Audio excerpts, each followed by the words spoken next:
la National Football League autorisait les lance-flammes jusqu'à un incident ayant failli brûler un stade, entraînant leur interdiction. Les joueurs utilisaient des accessoires interdits, qui devraient être illégaux.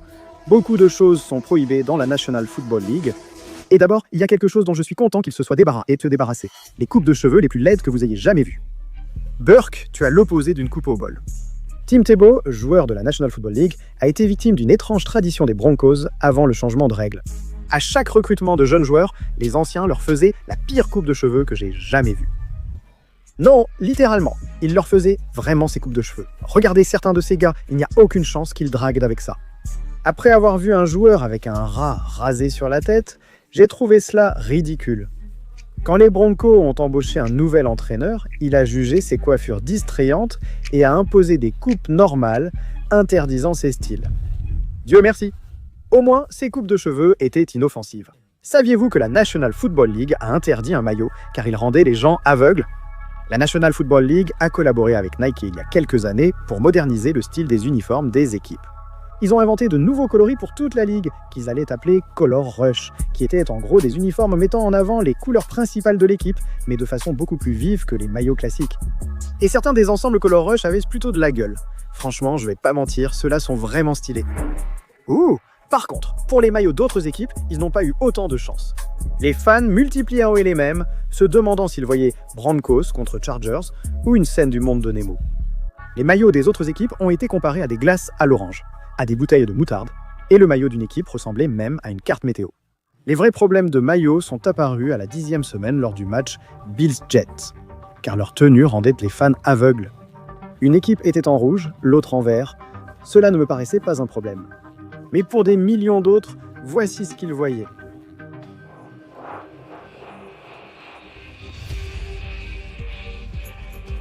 Une personne sur 12, soit plus de 300 millions dans le monde, est daltonienne, ce qui fait que le rouge et le vert paraissent identiques. Beaucoup de fans se plaignaient sur Twitter, ils n'avaient aucune idée de ce qui se passait pendant les matchs à cause des maillots. Face aux critiques, la National Football League a reconnu dans un communiqué ne pas avoir pris en compte le daltonisme lors de la création des uniformes Color Rush. Suite aux plaintes, la National Football League impose désormais des couleurs opposées aux équipes pour éviter ce problème. Jusqu'à ce que cela devienne trop complexe d'évaluer quelle couleur troublerait les fans. Finalement, la Ligue a cessé d'utiliser les maillots Color Rush, désormais interdits. Franchement, je suis un peu triste, car certains maillots étaient très stylés. En parlant de trucs stylés, et si je vous disais qu'il y a eu une époque où la National Football League laissait les joueurs utiliser des lance-flammes, jusqu'à ce que l'usage de lance-flammes manque d'incendier le stade. Le 15 septembre 2019, les choses ont dégénéré lors du match d'ouverture à domicile des Titans, quand l'équipe a voulu que la présentation de ses joueurs soit vraiment enflammée. Alors que les fans attendaient leur équipe, les joueurs sont arrivés sur le terrain, dans la fumée et les flammes, quand soudain, quelque chose s'est produit. L'une des machines a failli exploser lorsqu'elle a pris feu, envoyant de la fumée dans la foule et détruisant une partie du terrain. C'était la première fois qu'une équipe de la National Football League était prise en train de brûler la pelouse en direct à la télévision. Sérieusement, la situation était folle, mais heureusement, l'incendie a été maîtrisé sans blessés. Mais cela a servi d'avertissement à la National Football League et ils n'ont plus jamais voulu prendre de risques. Dès lors, tous les lance-flammes ont été interdits. Mais au moins, personne n'a perdu d'argent. Odell Beckham a enfreint le règlement avec sa tenue lors d'un match, déclenchant une polémique de 2 millions de dollars. Après avoir été échangé aux Browns et vu leurs couleurs marron et orange, Odell a prévu de porter quelque chose d'inédit pour son premier match avec l'équipe.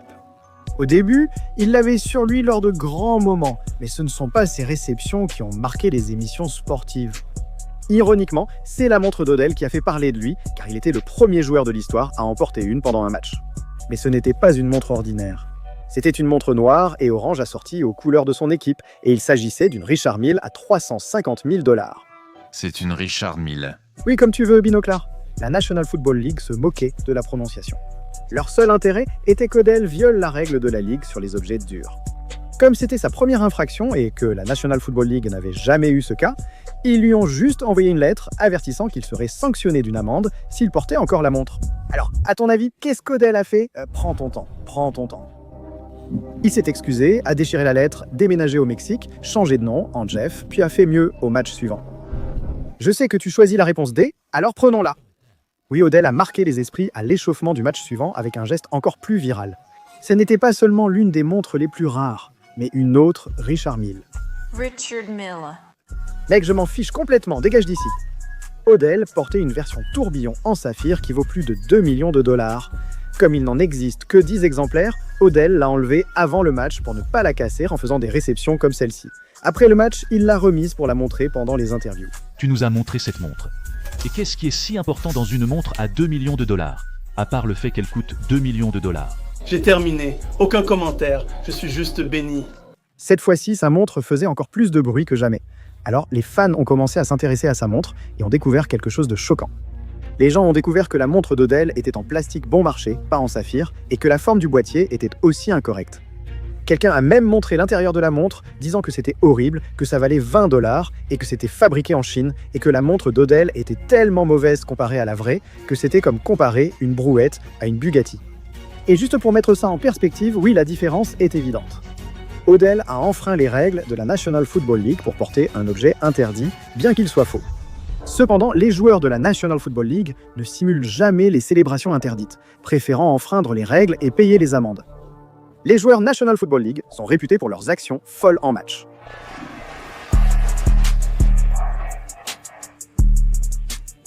Certaines célébrations sont autorisées car la Ligue a dit que l'utilisation du ballon après un touchdown, les célébrations au sol et les démonstrations de groupe sont permises. La National Football League a récemment imposé des règles strictes sur les interdictions.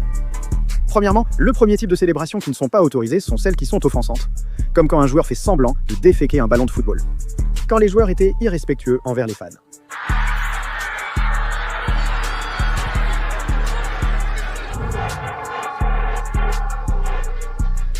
Ou quand un joueur a même exhibé ses mouvements sexuels. Bon sang, c'est la National Football League, pas un site pour adultes. En résumé, les célébrations qui prennent trop de temps ou retardent le jeu sont interdites. Ici, casser presque entièrement le poteau de but retarde le jeu pour réparation, donc c'est interdit. Le troisième type de célébration interdite sont celles visant un adversaire. Comme lorsque Justin Jefferson a récemment attrapé un touchdown et a montré à son défenseur à quel point il était grand. Il lui a vraiment fait comprendre qu'il était trop petit après ça. Ou quand AJ Hawk a saqué et a signifié à ses adversaires d'aller se faire voir. Pour moi, les célébrations des joueurs, comme celle-là, ou toutes celles qui ne pourraient en faire, font partie des choses que j'attends avec impatience. Mais elles enfreignent ces règles. Les joueurs peuvent être sanctionnés des milliers et des milliers et des milliers de dollars s'ils font des célébrations interdites. Mince, la National Football League ne plaisante pas. Dans le monde réel ou virtuel, tu ignorais sûrement que la National Football League a interdit certaines choses dans Madden.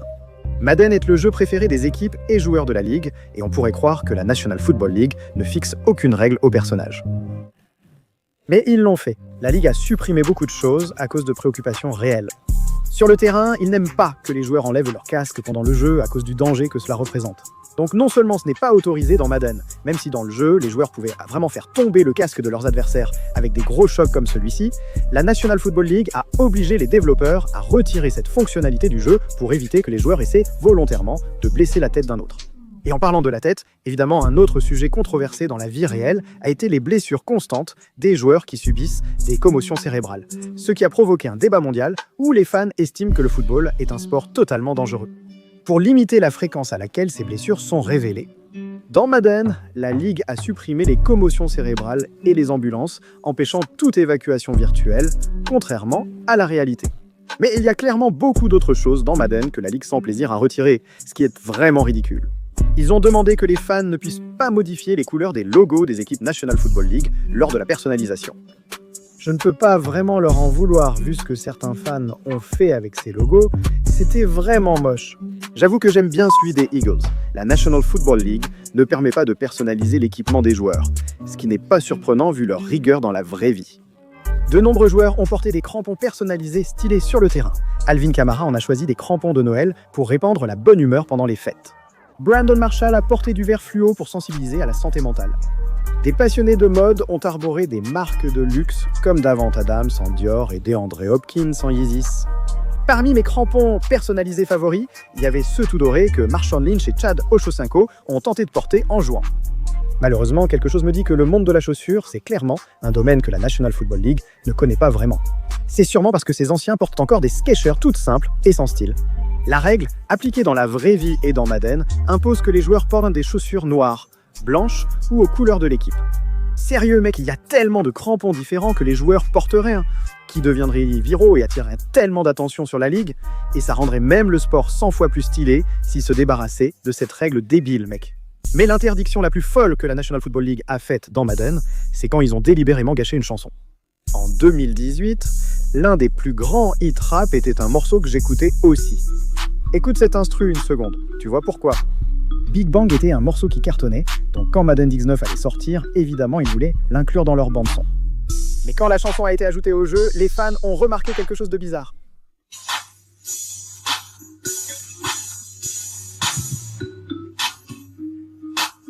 D'habitude, une coupure comme ça, je me dis que c'est sûrement une phrase inappropriée. En cherchant simplement les paroles sur Google, on voit qu'elle mentionnait en fait Colin Kaepernick, un joueur banni de la National Football League, et la phrase aurait dû être ainsi.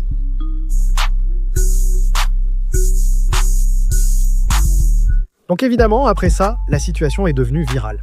Big Sean a tweeté qu'il est déçu et choqué que la National Football League et IA aient retiré le nom de Kaepernick de son couplet dans Madden 19 comme si c'était un gros mot. Alors qu'il n'est pas une malédiction, c'est un cadeau. Entre cette chanson, les crampons, les ambulances et les blessures, tout cela à cause de la National Football League, chacune a été interdite. Imaginez devenir une légende de la National Football League uniquement grâce à l'usage constant d'une substance illégale. La tricherie a débuté en 1985 quand Jerry Rice, joueur emblématique de la National Football League, a commencé à dominer la ligue. Tout au long de sa carrière, il est devenu une superstar, l'un des joueurs les plus légendaires de tous les temps, et littéralement 90% des gens le considèrent comme le meilleur receveur de tous les temps, d'accord. Il détient encore le record du plus grand nombre de réceptions, yards et touchdowns de tous les temps. Ses statistiques de carrière étaient tellement folles qu'il a été choisi à l'unanimité pour entrer au Hall of Fame. Après une carrière quasi parfaite, Jerry nous a révélé un secret. Je sais que c'est peut-être un peu illégal, les gars. Je mettais juste un peu de spray et de stickum pour que la texture soit collante. Aussi étrange que cela paraisse, un adulte admettant aimer avoir les mains collantes avant de jouer avec des ballons faisait référence à une substance interdite par la National Football League depuis 1981, soit 4 ans avant l'arrivée de Jerry, appelée stickum. Tout ce à quoi on appliquait ça lui permettait d'avoir une meilleure prise. Donc je comprends, Jerry devait quand même être sur le terrain et attraper les ballons, mais battre autant de records et devenir un greatest of all time grâce à ça, franchement, ça fait vraiment se demander ce qu'il serait devenu s'il n'avait pas utilisé quelque chose que la National Football League a interdit. Mince, au moins il l'a avoué, parce qu'il y a beaucoup de choses que les joueurs de la National Football League ne nous disent pas. Comme le secret de ce joueur à propos de sa bouche. Comment Tom Brady a échappé à la mort. Un joueur de la National Football League voit son addiction à Call of Duty dominer sa vie, et ce n'est que le début de cette vidéo. Attends, tu as entendu ça? Quelqu'un s'est introduit chez moi. Regarde cette vidéo avant qu'il ne t'attrape.